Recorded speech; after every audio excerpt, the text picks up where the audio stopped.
What's good, y'all? You Dub back here again here in 2020. You guys get it!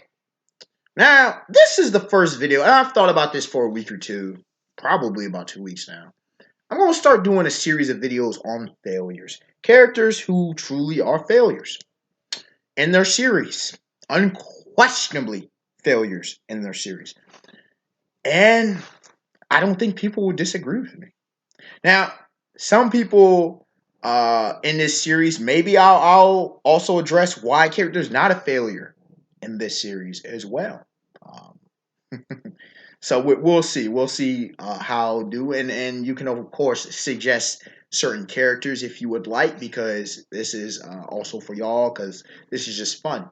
Why not start off the first episode with good old Kaguya, Ootsutsuki Kaguya, in the Naruto series, universally recognized as a bad character, or at the very least, executed very, very poorly. Kishimoto, what the fuck were you thinking? In this vid, I will be addressing 6 points, six, as to why Kaguya failed. Okay. Now here's the thing. When she was first introduced, first of all, she was alluded to. So we can't say that Kishimoto didn't at all foreshadow her. He just did it quite late in the game. Some could say too late in the game. Again, execution problems with Naruto. We're not going to address it in this video. But he at least did, allude to a rabbit goddess and all that. All right, cool. We knew about her potential existence. We wanted to see her. All right, cool. Uchiha Madara. If he wasn't going to go down to Kage above all Kage, have Naruto, Sasuke, whoever, Kakashi, whoever the case may be, become Kage, and then Madara being the overseer.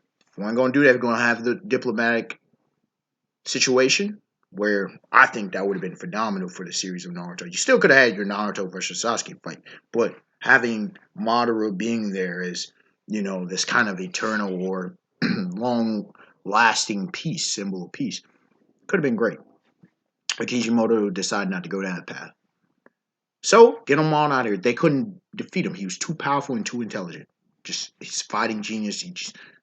Kishimoto made a character with no character flaws. Now, talking with different people, that doesn't mean Madara was a perfect character, but he didn't have character flaws because Kishimoto wrote him like that. Don't come at me. That's just the way it was. So, get Kage in there. So, a powerful character who is not that intelligent. Don't have a problem with it. Seen it time and time again. Doomsday, anybody? Doomsday. And I don't want to hear, Doomsday later on down the line. That's because after he was brought back. I'm talking about Death of Superman Doomsday, all right? Original Doomsday. Where it was just a beat down to the death, all right? Fine. Here are the 6 problems of Kaguya. 1. Black Zetsu. Now, I didn't mind Black Zetsu being in his position. Not at all. But, subversion. Great job, Kishimoto. But then you dropped the ball. Kaguya didn't think for herself. She didn't tell us why she was doing this. She didn't give us our game plan. We saw no flashbacks, nothing. At least in One Piece, Oda doesn't tell the main cast all of the backstories. Like, they don't know Charlotte Linden's backstory, Big Bam's backstory. They don't know Kaido's backstory at this point. They don't know a lot of characters' backstories. But it doesn't matter. We are conveyed this as an audience. Kishimoto didn't do a great job of to why Kaguya was doing what you're doing. Now, you can say, well, what about later? We didn't get that in the manga, is the problem. So Black Zetsu is this will of Kaguya, and he didn't even do a good job of explaining it. He was the mind behind Kaguya, the will. And it was just like, bro, it was confusing. Like, what the hell is Black Zetsu really? I mean, it was explained. I'm talking about at the time. It was like, dog, what is going on here? You have this powerful character, and you have Black Zetsu pulling the string. What? No, that failed. Second point, besides the whole intellectual and lack of plan situation. Number 2,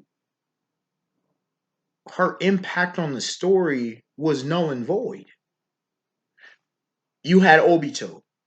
First, you had Itachi. You had Orochimaru before. You had Nagato. You had Obito. You had Madara. Now, I like Kaguya being the kind of final boss, final antagonist. I like that. The problem is, for most folks, it felt rushed and shoehorned. That's like in Bleach. After you had Juha Bach, somehow we had some other antagonist just rush in there. Resurrection of the Soul King, and the Soul King's the final baddie. Like, no, it didn't work. It was too haphazardly done at the end of the story, or what was deemed the end of the story. Okay. Number three, we knew nothing, and this kind of goes back to the whole thing with flashback. We got at least an illusion, but we knew nothing of the Ootsutskis. Nothing of them. We should have been got that. Cut some new flashback. Cut some, at least myth or whatever. We get that in Shingeki no Kyojin / Attack on Titan. We get about the history of the Titans. We get that. But where was that with the Ootsutskis? Nowhere to be found. Nowhere to be found. We didn't get anything. Point number 4, Kaguya's plan. Why she was doing, and I alluded to that with Black Zetsu, but the further thing, Kaguya, because she didn't, Black Zetsu's place in the story was wonky. It was weird, right? And then Kaguya, we got nothing from her. Nothing. Fifthly, because we know nothing about her, this is just a secondary point. Why couldn't she throw hands at all, is what some people say. To me, if she don't know how to throw hands, cool. Dude, she never looked like she been in an encounter, period. She had all the powers in the world, fine. But dude, take out Sakura. Take out Kakashi. Nothing. What are you doing? It comes across blockheaded. Especially considering the fact of what had been presented in Naruto. You had plenty of tactical people. You had plenty of tactical fights in Naruto. And this is how you end the series? It doesn't work well. And lastly, I believe I'm on. Lastly, Kaguya almost served no purpose to the plot. That was the thing. If you didn't have Kaguya and you just went from Madara to the fight with Naruto and Sasuke, no, it doesn't affect the plot.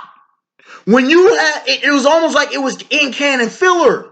And you were just like, bro, what? That was probably the most egregious part of it. She doesn't even fit into the plot of the arc.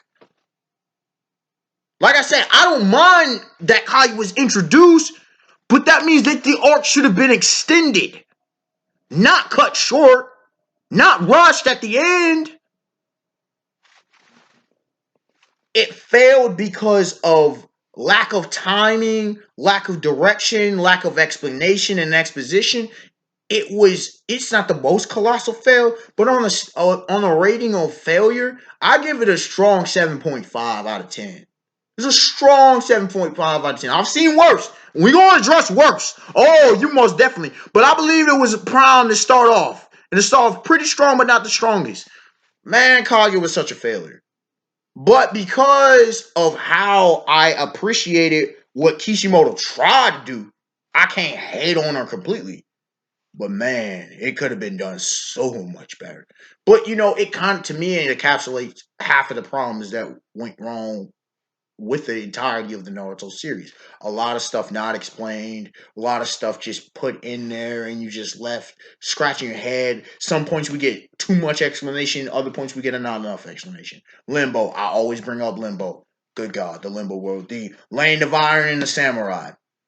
Other nations around the world. Why was Hashirama and them not running their nations? It just Shinju Tobirama getting killed. Like, Kishimoto, what?